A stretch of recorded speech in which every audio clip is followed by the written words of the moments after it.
A father was being falsely accused of fraud. As the prosecutor pushed for 15 years, his 7-year-old daughter walked into the courtroom, stood before the judge, and said, "Let my dad go, or I'll release this." Then she lifted a hidden folder that changed everything. 15 years in federal prison, Assistant U.S. Attorney Rebecca Chen said, pointing directly at me across the courtroom. That's what Marcus Tanner deserves for embezzling $217,000 from his business partner and friend. I sat in my too small suit, the only one I owned, bought at Goodwill for $40 because the feds had seized everything else, hands cuffed in front of me, watching my life end in real time. The evidence looked bad. Devastating, actually. Bank transfers to offshore accounts in my name, forged contracts with my signature, email chains discussing moving money where no one will find it, all of it pointing to me, all of it fabricated. My former partner, David Walsh, sat across the aisle in the gallery. Armani suit, Rolex watch, fake sympathy plastered across his face like a mask. He'd set me up perfectly, stolen company money over 18 months, made it look like I did it, then reported me to the FBI with a mountain of manufactured evidence. The defendant betrayed trust, Chen continued, her voice carrying through the federal courthouse. He stole from a man who considered him a brother, who gave him an opportunity when no one else would, who believed in him. David nodded sadly, wiped at his eyes like he was fighting tears. The jury ate it up. I'm Marcus Tanner, 36 years old, auto mechanic, high school diploma, no criminal record, single father to Emma, 7 years old, who's been living with my sister Lisa for the last 4 months because I couldn't make bail. I'd met David Walsh 5 years ago when he brought his BMW into the shop where I worked. Fancy lawyer, nice guy. We got talking. He wanted to invest in an auto repair business. I had the skills. He had the money. Tanner and Walsh Auto Repair opened 3 years ago. We were partners, 50-50 split. I ran the shop. He handled the business side. I trusted him completely. My court-appointed lawyer, Thomas Martinez, fresh out of law school, 26 years old, drowning in student loans and public defender cases, had nothing. The prosecution had seized everything. My house, my car, Emma's college fund that I'd been building since she was born, my tools from the shop, everything. Martinez shuffled papers nervously. He'd tried, he really had, but he was outgunned, outmanned, outlawyered. The prosecution had 4 attorneys, access to FBI forensic accountants,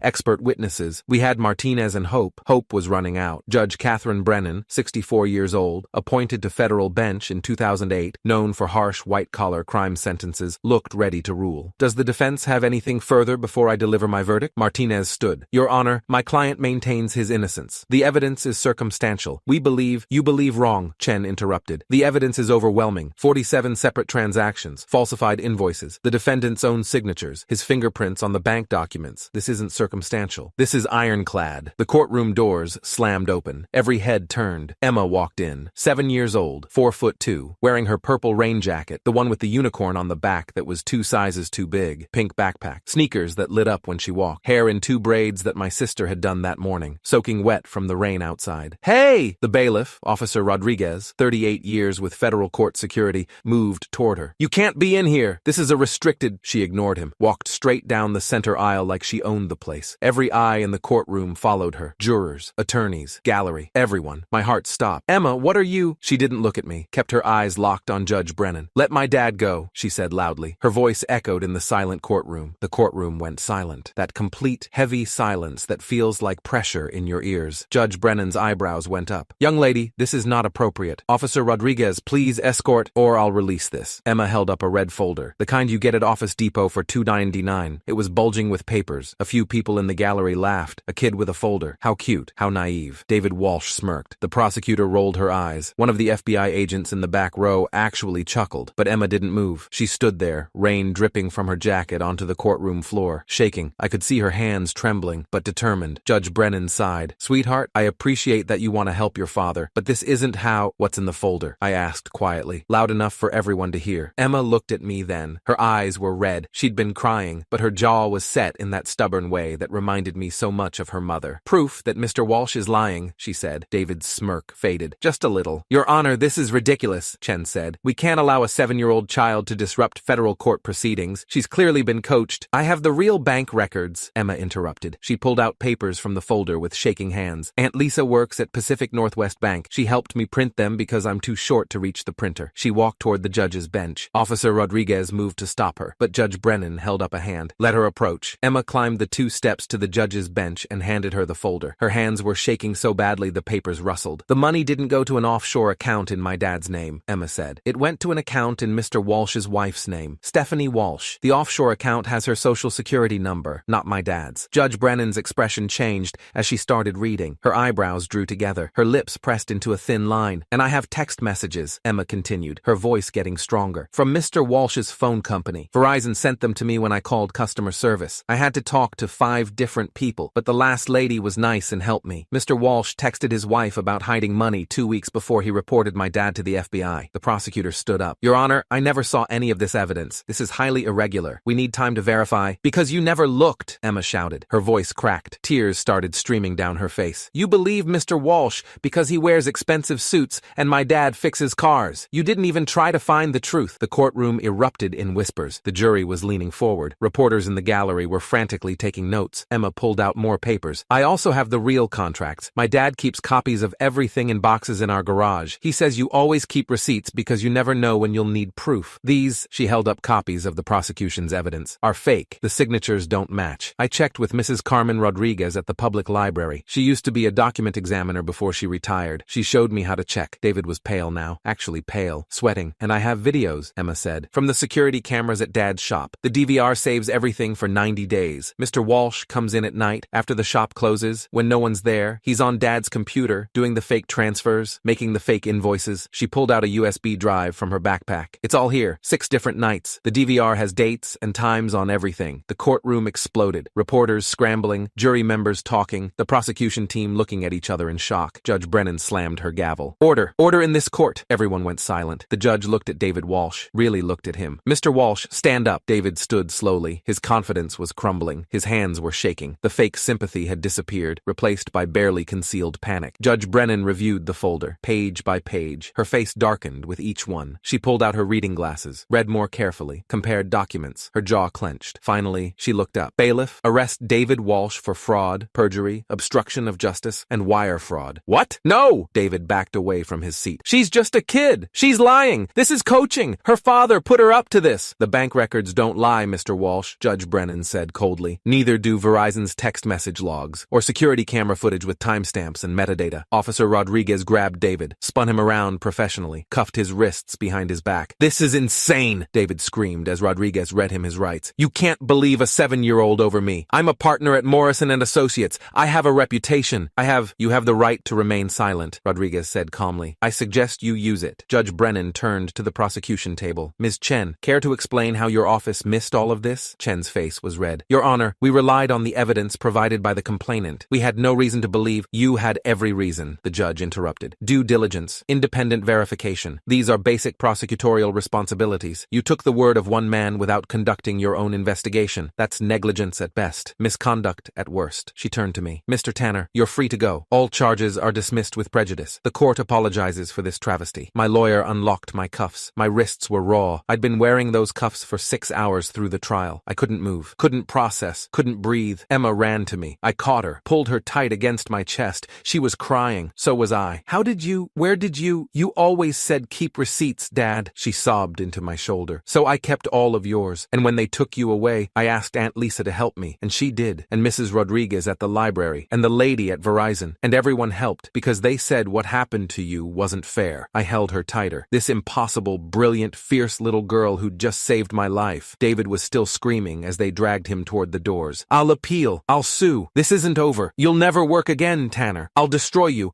Judge Brennan's voice cut through the chaos like a knife. Mr. Walsh, you framed an innocent man and almost sent him to prison for 15 years. You committed federal fraud. You perjured yourself in this courtroom. You wasted this court's time and taxpayer resources. Now you'll serve that 15-year sentence yourself, and I guarantee it will be every single day. No early release, no parole, full term. The courtroom erupted again. Camera flashes, reporters shouting questions, the jury looking shell-shocked. I looked down at Emma, my brilliant, impossible daughter who'd saved me when the entire system had failed. You saved me, I whispered. She wiped her eyes, smiled through her tears. You'd do the same for me. Prosecutor Chen approached. She looked sick, ashamed. Mr. Tanner, I apologize. This should never have happened. I should have verified independently. I should have... Save it, Emma interrupted, glaring at her with a ferocity I'd never seen from my 7-year-old. You didn't care about the truth. You just wanted to win. Chen looked like she'd been slapped. Emma turned to the cameras still recording, because of course every news outlet in Seattle was here for what they'd thought would be a simple conviction story, and held up her red folder. My dad always says the truth doesn't need a fancy suit, she said clearly. It just needs someone brave enough to show it. I need to back up, need to explain explain how we got here, because this didn't start in a courtroom. It started 3 years ago, with a handshake and what I thought was opportunity. David Walsh walked into my shop, Tom's Auto Repair on Pacific Avenue, on a Tuesday afternoon in March 2021, driving a BMW 540i with a check engine light. Diagnostics showed a bad oxygen sensor. Simple fix. We got talking while I worked. He was a corporate lawyer, made good money, hated his job, always wanted to do something more entrepreneurial. "You're good at this," he said, watching me work. "How long have you been a mechanic?" 18 years, since I was 18. "Ever think about owning your own place?" "Every day, but it takes capital, equipment, real estate, more than I've got saved." He smiled. "What if you didn't have to do it alone?" That's how it started. That simple, that naive. We met for coffee 3 times over the next month. He laid out the plan. He'd put up $200,000 for equipment and a down payment on a property. I'd contribute my tools and my skills. We'd be 50-50 partners. Tanner and Walsh Auto Repair. "Why me?" I asked. "Because you're honest," he said. "I've met plenty of dishonest mechanics. You're not one of them. That matters." I should have asked more questions, should have gotten a lawyer to review the partnership agreement, should have done due diligence, but I was desperate to escape working for Tom, who paid minimum wage and took all the profit from my skills, and David seemed legitimate. Corporate lawyer, nice suit, firm handshake. I trusted him. We opened Tanner and Walsh Auto Repair in August 2021. Beautiful shop, 8 bays, hydraulic lifts, all the diagnostic equipment I'd dreamed of, my name on the sign. For the first year, everything was perfect. Business was good. We were profitable. David handled the books and the business side. I handled the repairs and the customer service. I should have paid more attention to the books. Around month 15, I noticed some irregularities. Invoices that didn't match what I'd written. Payments from customers that never showed up in our accounts. Parts orders I didn't remember making. I asked David about it. "Accounting errors," he said. "Don't worry about it. I'm handling it." I told myself he was right. He was the business guy. I was the mechanic. Division of labor. Red flag number 1, ignored. Month 18, our accountant quit. Just left. No explanation. Didn't return calls. "She got a better offer," David said. "I'm looking for a replacement." He hired his own accountant, his wife's cousin, who reported only to him. Red flag number 2, month 20. I noticed money was tight. Really tight. We'd had our best revenue month ever, but I had to wait a week to get paid. "Cash flow issue," David explained. "Some clients pay slow. It'll smooth out." It didn't smooth out. It got worse. Month 22, David suggested I take a smaller share temporarily, just until we get through this rough patch. "You'll get it back with interest." I agreed, because Emma needed school supplies and Lisa was helping with childcare, and I couldn't afford to lose my share of the business. Red flag number 3. Then came the FBI, February 14th, 2024, Valentine's Day. I'll never forget it, because I was supposed to take Emma to dinner and a movie, our annual tradition since her mother died. Instead, 6 FBI agents showed up at my house at 6:47 a.m. with a search warrant. "Marcus Tanner, you're under arrest for wire fraud, bank fraud, and embezzlement." "What? They didn't care. Cuffed me in front of Emma, tore apart my house looking for evidence, seized my laptop, my phone, my files. Emma stood in the doorway crying. "Daddy, what's happening?" "It's okay, baby. It's a mistake. Aunt Lisa's coming to get you." But it wasn't a mistake. It was a setup. David had spent 18 months creating a perfect paper trail that made me look guilty. He'd opened offshore accounts in my name, used my signature, forged, but I didn't know that yet, made transfers that looked like I was stealing, created fake contracts that showed me authorizing the theft, and then he'd reported it all to the FBI, playing the role of the heartbroken partner who'd discovered his best friend was a thief. They arrested me, charged me. My bail was set at $100,000, money I didn't have because David had stolen everything. I sat in King County Jail for 4 months before trial. My court-appointed lawyer was overworked and underprepared. The prosecution had resources I couldn't match. I was going to lose. Emma came to visit me twice a week. Lisa brought her. We'd sit in the visiting room and talk through thick glass on phones that made everything echo. "When are you coming home, Daddy?" "Soon, baby, soon." But I didn't believe it. Neither did she. "Aunt Lisa says you didn't do it." "I didn't." "Then why do they think you did?" "Because sometimes the truth is hard to prove." She looked at me with those serious brown eyes. 7 years old and trying to understand why her father was in jail. "I'll find the truth," she said. "Emma, you always say keep receipts. So I'll find your receipts, and I'll show them." I didn't take her seriously. She was 7. What could a 7-year-old do against the federal government? I underestimated her. Emma went to work. With help, because a 7-year-old can't navigate the legal system alone, but with her own determination driving everything. First, she went to Lisa, my sister, 39 years old, senior bank manager at Pacific Northwest Bank. Emma told her everything she'd heard me say about the case, about the money, about the offshore accounts. Lisa pulled records, not illegally. She had access to check account ownership and routing information for fraud prevention. What she found was explosive. The offshore accounts weren't in my name. Not really. They used my social security number, which David had access to from our partnership paperwork. But the beneficial owner listed was Stephanie Walsh, David's wife. Lisa printed everything, gave it to Emma in a red folder. "This proves your dad didn't do it," Lisa Lisa said. But we need more. Next, Emma went to the public library, found Mrs. Carmen Rodriguez, 72 years old, retired FBI document examiner who volunteered teaching seniors how to use computers. Can you tell if a signature is fake? Emma asked. Mrs. Rodriguez smiled. I can. What do you have? Emma showed her the contracts, the ones with my signature authorizing the transfers. Mrs. Rodriguez examined them with a magnifying glass and years of expertise. These are forgeries, she said. Look here, the pressure is inconsistent. The signature is too perfect. When people sign quickly, there are natural variations. These were traced or copied from a template. She wrote a formal analysis. 3 pages, detailed examination, official looking. Emma put it in the folder. Then she called Verizon. This part I still can't believe worked. She called customer service, got transferred 4 times, finally reached a representative named Ashley who thought Emma's determination was the cutest thing ever. My dad didn't steal money, but they say he did, and I need proof that Mr. Walsh is lying. Ashley wasn't supposed to release records to a 7-year-old, but Emma was so earnest, so convinced of my innocence that Ashley felt sorry for her. What kind of proof do you need, sweetheart? Text messages between Mr. Walsh and his wife about hiding money. Ashley put her on hold, came back 10 minutes later. Honey, I'm going to send these to your aunt's email, but don't tell anyone I did this, okay? The text messages were damning. David to Stephanie, January 28, 2024. Tanner's getting suspicious. Time to pull the trigger. Stephanie to David, January 29, 2024. Are you sure? What if they don't believe? David to Stephanie, January 29, 2024. They'll believe me. I have the paper trail. Everything points to him. David to Stephanie, February 1st, 2024. Called FBI today. Tipped them off about the embezzlement. They're eating it up. Emma printed them. Put them in the folder. Finally, the security footage. Our shop had cameras. 4 of them. DVR that saved 90 days of footage. Lisa went to the shop, which was in receivership pending the trial, and claimed she needed to retrieve some of my personal items. While there, she checked the DVR, found exactly what Emma thought would be there. David Walsh, entering the shop at 11:47 p.m. on December 12, 2023, using his key, going to my office, sitting at my computer for 43 minutes, the computer that had my password saved, my signature scan on file. He did it 6 times over 3 months. Each time the DVR caught him, timestamp, date, clear footage. Lisa copied it all to USB drives, multiple copies. Emma put one in her folder. By the time the trial started, Emma had everything, but I didn't know. She'd done it all in secret because she was afraid I'd tell her to stop, that I'd say it was too dangerous or too complicated for a kid. She was right. I would have. Instead, she built a case that the FBI and the U.S. Attorney's Office had completely missed, and when the trial reached its conclusion, when it looked like I was going to lose everything, she walked into that courtroom and delivered it. The aftermath was swift and brutal for David. The judge ordered an immediate bail hearing for David, set it at $500,000. He couldn't make it. All his assets were immediately frozen pending investigation. He sat in the same King County jail where I'd spent 4 months. Difference was he was facing real charges with real evidence. The FBI opened a new investigation. This time, they actually looked, found the offshore accounts, found the forged documents, found emails between David and Stephanie discussing the scheme in detail. Turns out, David had gambling debts, serious ones. He'd stolen the money to pay off loan sharks. Then, when he couldn't pay it back to the business, he'd decided to frame me instead of facing the consequences. The trial was 4 months later. David tried to claim I'd manipulated Emma, that Lisa had fabricated evidence, that Mrs. Rodriguez was mistaken. The jury didn't buy it. Convicted on all counts: wire fraud, bank fraud, perjury, obstruction of justice. Judge Brennan sentenced him to 17 years in federal prison, no parole. You destroyed an innocent man's life, she said at sentencing. You traumatized his child. You wasted court resources. You committed perjury in my courtroom. You showed no remorse. 17 years, and I hope you think about Marcus Tanner and his daughter every single day you're there. Stephanie Walsh was charged as an accomplice. She took a plea deal, 5 years, testified against David in exchange for the reduced sentence. The shop was returned to me, free and clear. David's half of the partnership was dissolved. I owned it outright. The $217,000 he'd stolen was recovered from the offshore accounts, returned to the business, plus damages, plus legal fees. I got everything back: my house, my car, Emma's college fund, my tools, my reputation. But more than that, I got my daughter back. The media went crazy. 7-year-old saves father from false conviction. Girl genius exposes FBI mistakes. Child's courage reveals truth. Emma was on Good Morning America, the Today Show. Local news couldn't get enough of her. She hated it. Just wanted to go back to 2nd grade and play with her friends. But she did one interview for 60 minutes because the producer promised to donate to her school's library program. Why did you do it? The interviewer asked. Because my dad always keeps his promises, Emma said, and he promised he didn't steal. So I believed him, and I found proof. Were you scared? Really scared. But being scared doesn't mean you stop. It just means you have to be brave. What would you say to other kids whose parents are in trouble? She thought about it. I'd say don't give up and find people who will help. Aunt Lisa helped me. Mrs. Rodriguez helped me. The nice lady at Verizon helped me. You can't do big things alone, but if you ask? People will help. 3 months after my acquittal, I reopened Tanner Auto Repair. New name, just mine. Emma helped me paint the sign. Her idea was to add, "Where we keep receipts," as a tagline. I told her that was perfect. She still keeps every receipt I give her, files them in folders in her room, just in case. You never know when you'll need proof, Daddy. She's right. You never do. 6 months after the trial, prosecutor Rebecca Chen resigned. The Washington State Bar opened an investigation into her conduct. She'd violated discovery rules, failed to independently verify evidence, relied solely on a complainant's claims without due diligence. She took a job as a public defender, making a quarter of what she'd made as a prosecutor, trying to make amends by defending the accused instead of rushing to convict them. I don't know if she'll ever truly make up for what she almost did to me, but at least she's trying. My lawyer, Thomas Martinez, got a job offer from a major firm after the publicity. He turned it down, stayed with the public defender's office. Someone has to protect the Marcus Tanners of the world, he said. Might as well be me. He's a better lawyer now, more careful, more thorough, more willing to believe his clients. And me? I'm a mechanic, still fixing cars, still keeping receipts, still raising Emma the best I can. She's 9 now, 4th grade, still brilliant, still fierce, still the girl who saved my life. Last week, she came home with a permission slip for a field trip to the federal courthouse. "We're learning about the justice system," she said. I signed it, watched her fold it carefully, and put it in her backpack. "You know," I said, "you've already seen more of the justice system than most kids ever will." She smiled. "I know, but maybe I'll see it different this time. Maybe I'll see what it's supposed to be instead of what it almost was." Smart kid, wise beyond her years. Last night she was doing homework at the kitchen table. Social studies project about heroes. "Who are you writing about?" I asked. "You." "Emma, I'm not a hero." "Yes, you are. You didn't give up even when everyone said you were guilty. You kept saying the truth. That's being a hero. You're the one who proved it. You taught me how. You taught me to keep receipts, to ask questions, to find proof. I just did what you always said to do." She finished her essay, read it to me. "My dad says the truth doesn't need a fancy suit. It just needs someone brave enough to show it. That's what heroes do. They show the truth even when it's hard, even when people don't want to see it, even when they're scared. My dad is my hero because he never stopped telling the truth. And I'm going to be like him. I'm going to show the truth too, no matter what." I told her it was perfect, because it was. She asked me to keep the essay when she brought it back from school. "For the file," she said. "You never know when you'll need proof." I keep it in my desk drawer, next to the red folder that saved my life. The one Emma carried into federal court when she was 7 years old. The one that proved David Walsh wrong when he said nobody would believe a mechanic over a lawyer. The one that proved the system wrong when it rushed to judgment without checking the facts. The one that proved my daughter right when she said she'd find the truth, because she did. And the truth, it turns out, doesn't need expensive lawyers or FBI resources or prosecutorial power. It just needs a 7-year-old girl with a red folder and the courage to stand up in front of a federal judge and say, "Let my dad go, or I'll show everyone who's really lying." She showed them, and they finally listened.